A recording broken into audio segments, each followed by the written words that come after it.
네, 여러분 안녕하세요. 인공지능이 비즈니스에서 부각되는 이유는 뛰어난 성능을 자랑하기 때문입니다. 인공지능을 제대로 활용하려면 그 독자적인 성능과 장점을 잘 알아야 하겠죠. 인공지능의 특장점, 뭐가 있을까요? 가장 중요한 거는 학습성입니다. 인간이 다른 동물과 다른 점이 이 학습을 한다는 건데요. 인간은 학습을 통해서 한 생애 안에서도 많은 발전을 이루고 또 사회나 국가도 학습을 통해서 성장을 하게 됩니다. 그런데 인간 고유의 특성인 줄 알았던 이 학습 능력을 인공지능이 가지고 있다는 점은 정말 우리에게 새로운 시야를 갖게 해주고 있습니다. 인공지능이 학습 능력을 갖고 있다는 건요, 스스로 발전하고 진보할 수 있다는 의미입니다. 집에 있는 일반 냉장고는 오늘이나 1년 후나 성능이 거의 비슷합니다. 오히려 감가상각에 대해서 제품 가치가 줄어들기만 하죠. 근데 인공지능 기반의 냉장고는 1년 후 성능이 지금보다 좋아집니다. 사용자, 나에 대해서 더 잘 알게 되고요. 처음보다 내 명령을 더 잘 처리하게 됩니다. 머신러닝의 경우에는 그 작동 원리 자체가 사람의 학습 과정과 비슷합니다. 이해하고 연관시켜 적용을 해보고 또 경험을 하는 것이죠. 인공지능이 작동하도록 하기 위해서는 먼저 정확한 이해가 필요합니다. 업계에서는 이를 컴퓨터에 ingest, 주입시킨다고 이야기를 합니다. 헬스케어 사업에서 인공지능을 도입하려 한다면 먼저 수많은 헬스케어 정보와 산업 정보를 ingest 해야 합니다.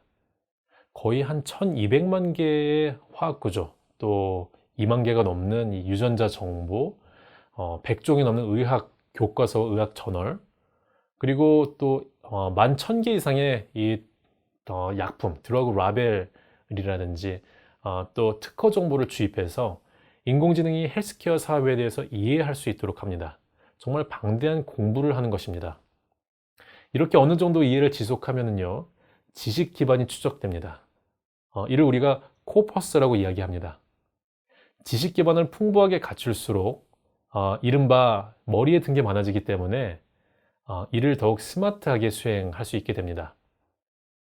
하지만 지식을 밀어 넣는다고 해서 공부가 되는 건 아니죠.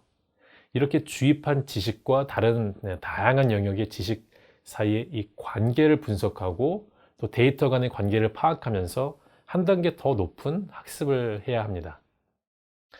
예를 들어서 아스피린을 볼까요? 아스피린은 열이나 두통, 이런 증상과 관련된 약이죠. 이걸 먹으면 진통 효과가 있다는 것을 먹어보고 경험을 해보면 깨달아 알게 되는 겁니다. 아스피린은 어떤 약재와 함께 먹으면 부작용을 낳는지, 또 이 약재가 들어간 한약이 있다면 두 가지를 동시에 먹으면 안 된다는 이런 결정을 스스로 해낼 수 있어야 하는 겁니다. 이렇게 서로 다른 영역을 연결해서 새로운 인사이트를 만들어 가는 겁니다. 자, 이제 어느 정도 지식과 인사이트를 갖춘 똑똑한 머신으로 성장했습니다. 이제 테스트를 해볼 정도가 됐습니다. 현실에서 직면하는 어떤 이 문제에 대해서 인공지능 시스템에 질문을 던집니다. 그럼 인공지능 시스템은 이를 분석해서 그동안 학습한 이 코퍼스, 지식 기반을 통해서 분석하고 나름의 가설을 세운 다음에 근거와 함께 솔루션을 만들어냅니다. 이 솔루션이 얼마나 신뢰할 만한지를 측정하고 또 최종 이 신뢰도 이 순위에 따라서 결과를 제시를 하게 되는 거죠. 이렇게 얻어지는 결과는 하나의 경험이 됩니다.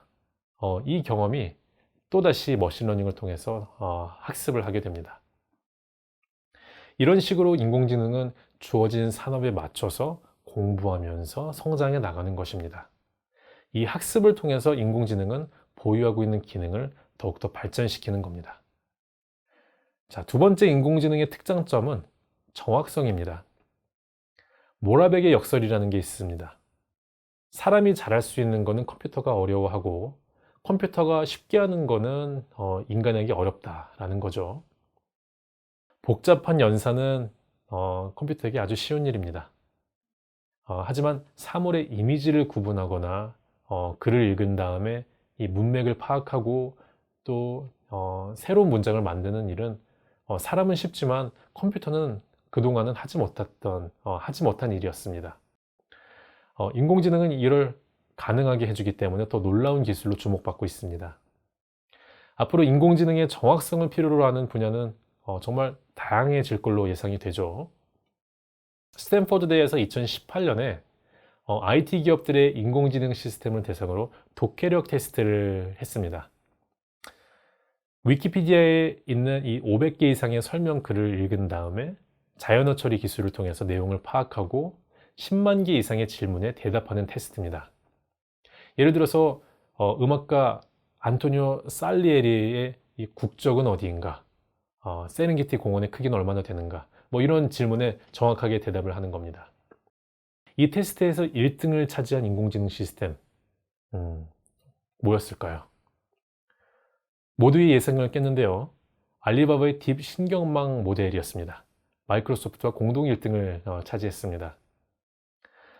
알리바바는 테크놀로지 회사입니다. 인공지능에 정말 많은 자금을 투자하고 있는 기업 중 하나죠. 이 테스트에서 알리바바는 82.4점을 기록을 했습니다. 더 놀라운 점은 이 기록은 일반적인 인간의 평균 독해력 82.3점을 뛰어넘는다는 점이죠. 알리바바의 이 자연어 처리 연구원 루오시라고 하는 연구원이 있습니다. 이렇게 얘기했죠. 이번 인공지능의 독해력 성적을 획기적인 사건이다. 이 기술은 이미 챗봇에 적용돼서 알리바바의 고객 상담이라든지 이런 업무에 적용되고 있습니다.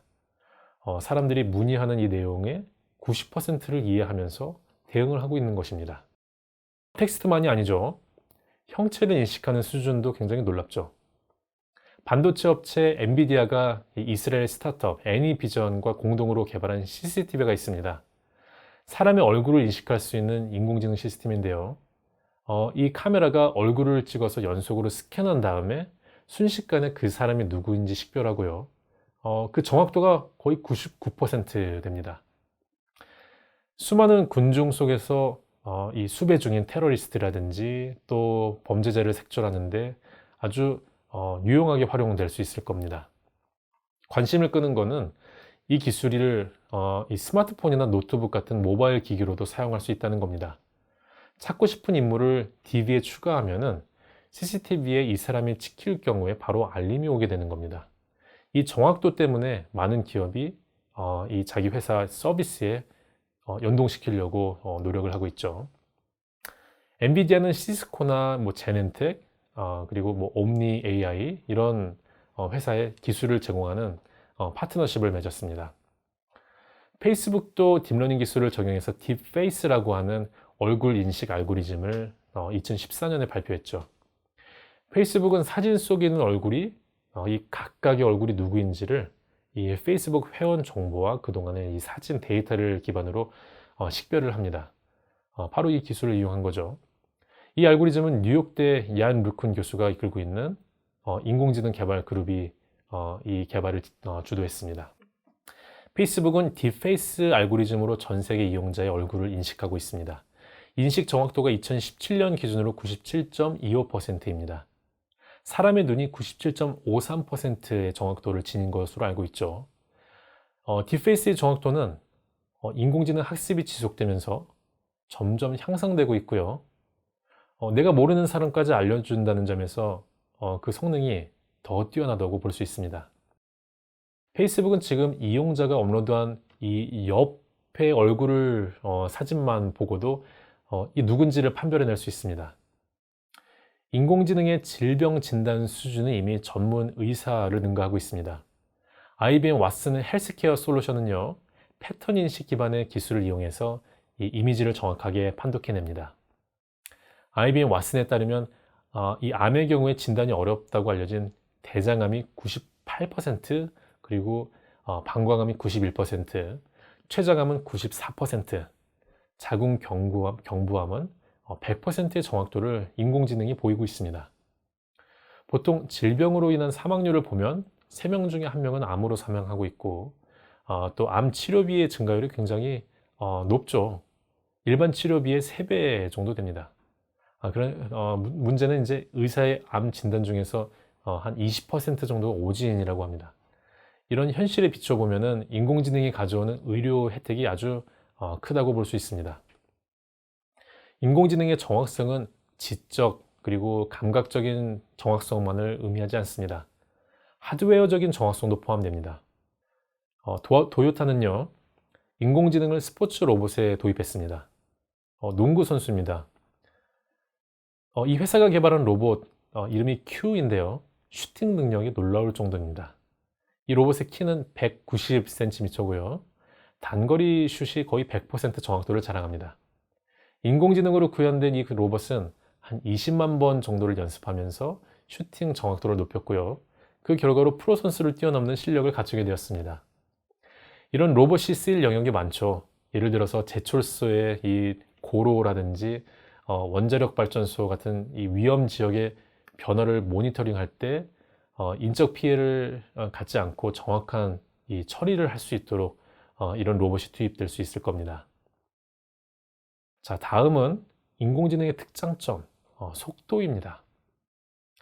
머신러닝은 데이터를 토대로 지식을 축적하고 또 패턴을 인식하고 의사결정을 내리는데요.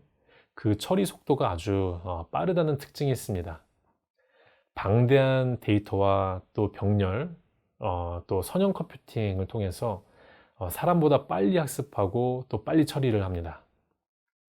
마이크로소프트가 MS 리서치 컨퍼런스에서 개 품종을 분류하는 인공지능 프로젝트죠. 이 아담을 공개했습니다. 사용자가 스마트폰으로 찍은 이 개 사진을 보여주면은 지능형 비서 코타나랑 연동이 된 이 컴퓨터가 품종을 알려주는 것입니다. 이 알고리즘은요, 1400만 개 정도의 사진을 토대로 학습을 했습니다. 당시 구글이 소개한 인식 기술과 비교해서 한 50배 정도 더 빠른 분석 속도를 보여서 화제를 모았죠. 인공지능 기반의 의료 영상 분석 기업인 이 아테리스, 이런 기업이 있는데 딥러닝을 통해서 CT나 MRI 이미지를 판독해서 심장이나 간 그리고 허파의 병소를 찾아내는 이런 기술을 개발했습니다. MRI 기술 이미지를 시각화해서 혈류나 기관의 이 상태를 읽어내고 또 종양 의심 여부라든지 이 진행 상태를 순식간에 가려내는 겁니다. 사람이 하면 한 45분에서 50분 정도 걸리는 판독 작업을 15초 만에 수행하기 때문에 굉장히 놀라운 능력입니다. 인공지능 기술은 이 시간 전쟁으로 불리는 이 신약 개발, 이 속도도 아주 획기적으로 단축시키고 있습니다. IBM 왓슨은 베일러나 존슨앤존슨과 같은 제약회사랑 협력하고 있죠. 신약 개발이 보통 한 5년에서 7년 정도 기간이 걸리고요. 금액으로 하면은 한 3조 원 이상의 자금이 투입됩니다.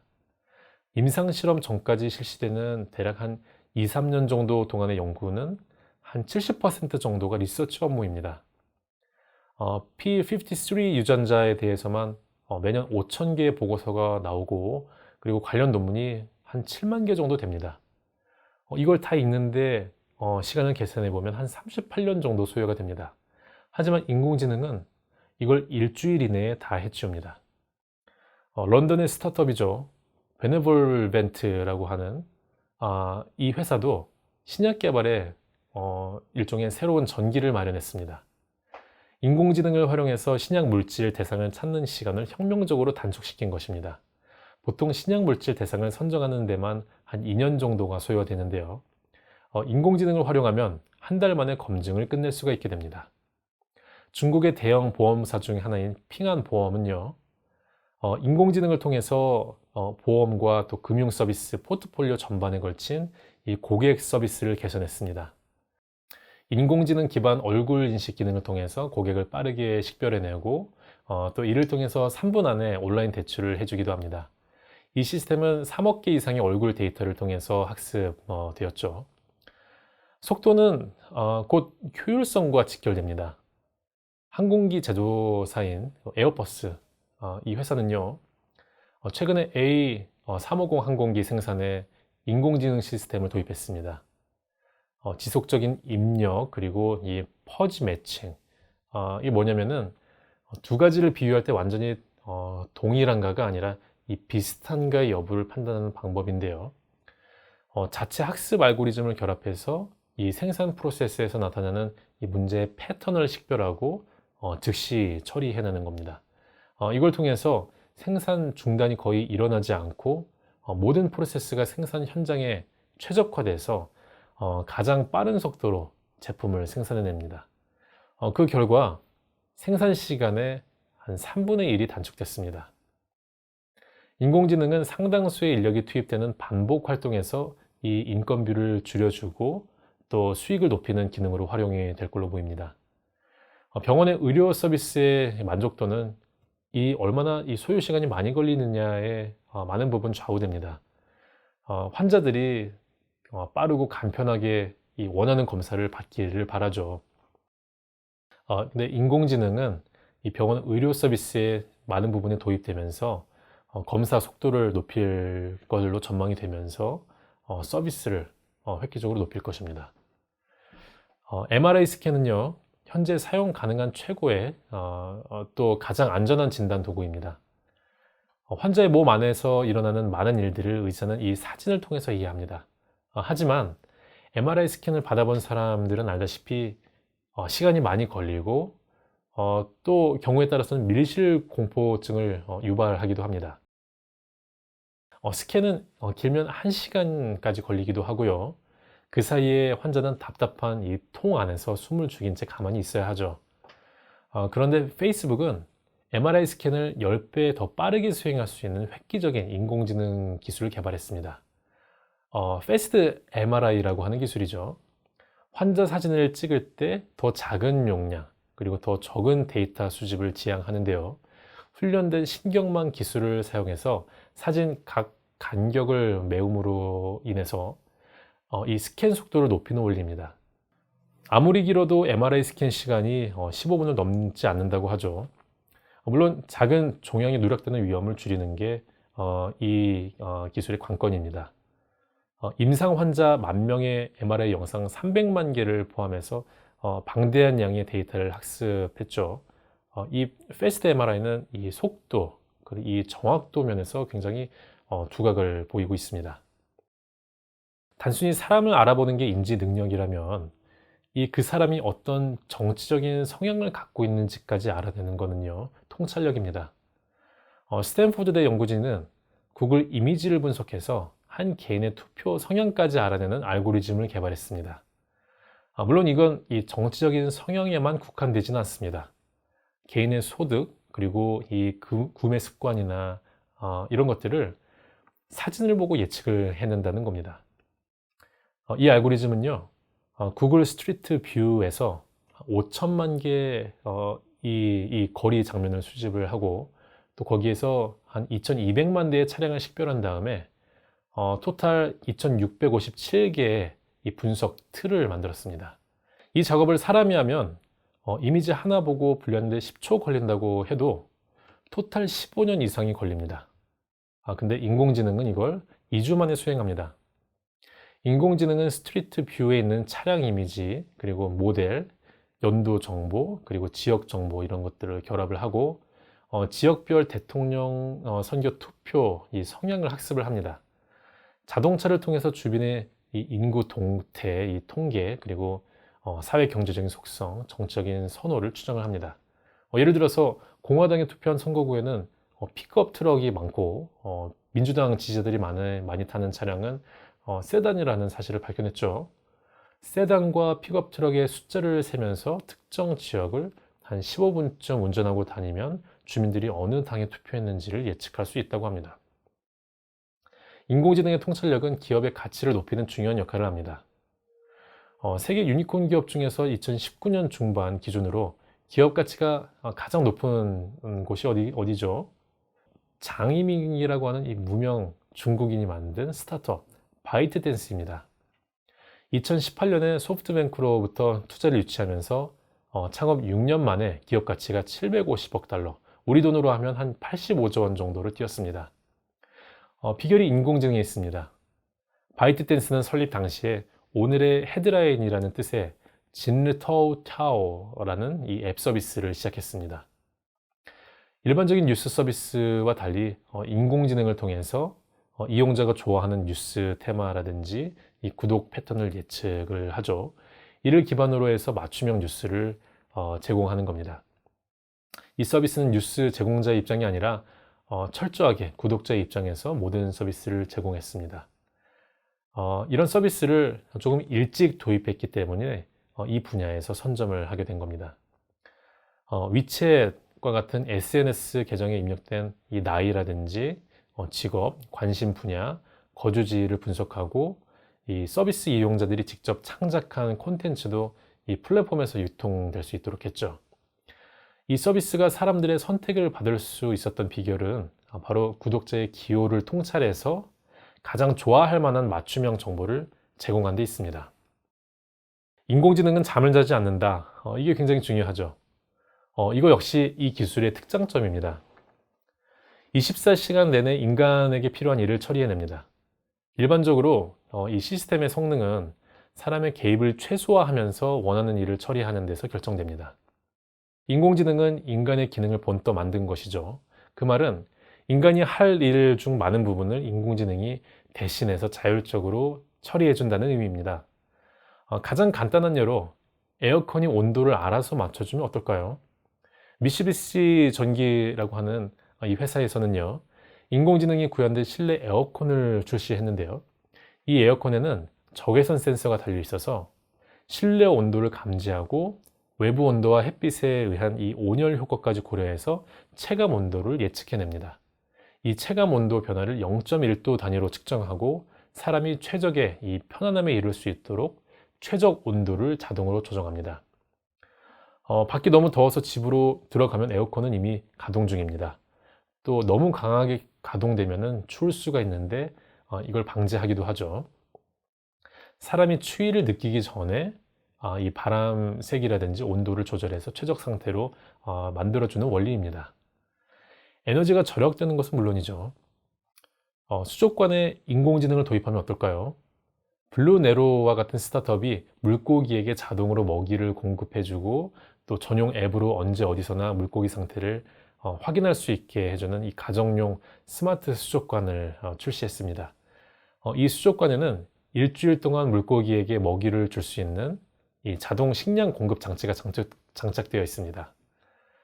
또 이 블루투스를 이용해서 스마트폰으로 적정 온도를 조절할 수도 있죠.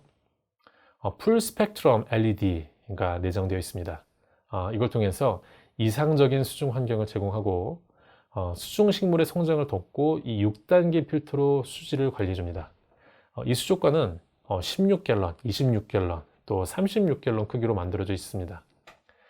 이 회사의 창업자는 오렌지색의 아름다운 이 니모를 사서 키웠는데 막상 키워보니까 이 물의 순도라든지 이 식사 시간 관리하는 뭐 이런 게 굉장히 까다롭다는 것을 경험을 하고 이 감상의 즐거움만 제공을 할 수 있는 수족관, 이런 아이디어를 떠올렸다고 합니다. 자율 처리는 이 다양한 업종과 결합해서 이 새로운 형태의 서비스로 진화할 것으로 보입니다. 유통업에도 새로운 문화가 생길 수 있죠. 바로 자율주행 기능이 있는 마트입니다. 로봇이 대신 매장 관리를 하는 무인 마트는요, 이미 여러 곳에서 생겼습니다. 그런데 로보마트는 이보다 더 진화된 바퀴가 달린 식료품 자율 매장입니다. 앱으로 호출하면 가장 가까운 무인 차량이 집 앞에 현관까지 찾아와서 채소라든지 과일과 같은 이 식료품과 생필품을 제공해 줍니다. 고객 입장에서는 사전 주문 없이 물건을 살 수 있고요. 집 앞까지 매장이 와주니까 더없이 편리하죠.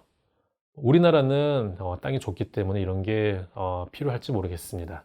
하지만 길이 넓고 또 마당이 있는 이런 집이 많이 있는 미국과 같은 곳에서는 굉장히 상용화가 활발히 될 걸로 보이고 있습니다. 구글의 엔지니어도 뉴로라고 하는 이름의 식료품 자율주행 배달 서비스를 내놨습니다. 기존의 상품 배송용 자율이동 로봇은 인도로 이동하는데요. 이 로봇은 도로를 달립니다. 구글의 자율주행차 개발 조직에 있었던 데이브 퍼거슨, 그리고 또 CTO였던 지준 주가 2016년에 구글을 나와서 뉴로를 창업했습니다. 그리고 이 웨이모라든지 우버, 테슬라 이런 유명 기업들의 엔지니어들을 모아서 이 기술을 개발했습니다. 뉴로는 이 물품의 배달 그리고 이 반납을 하고 구매를 원활하게 할 수 있도록 설계되었습니다. 자율주행 기능이 있는 로봇이 내가 원하는 물건을 집까지 가져오는 방식의 비즈니스는 앞으로 이 상거래 패러다임을 완전히 바꿀 것으로 보입니다. 오늘은 AI 기술이 가진 특장점에 대해서 말씀드렸습니다.